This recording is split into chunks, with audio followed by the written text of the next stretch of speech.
Revenons à l'époque de Jésus, après la crucifixion. Les disciples se cachaient de peur d'accomplir la mission. Ils se demandaient comment ils pourraient faire de toutes les nations des disciples alors qu'ils étaient persécutés.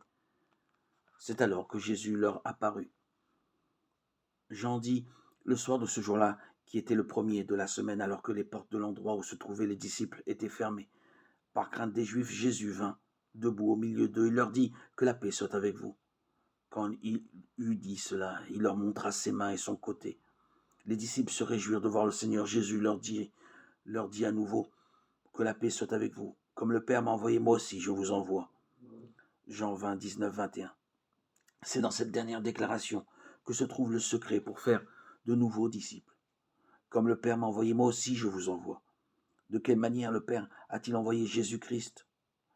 Jean explique, la parole est devenue chair, elle a fait sa demeure parmi nous. Et nous avons vu sa gloire, une gloire de Fils unique, issu du Père. Elle était pleine de grâce et de vérité. Jean 1, 14. Jean était la parole devenue chair. Au commencement était la parole.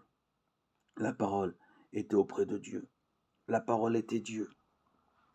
Mais pour que des humains voient la gloire du Père, il était nécessaire que la parole devienne chair.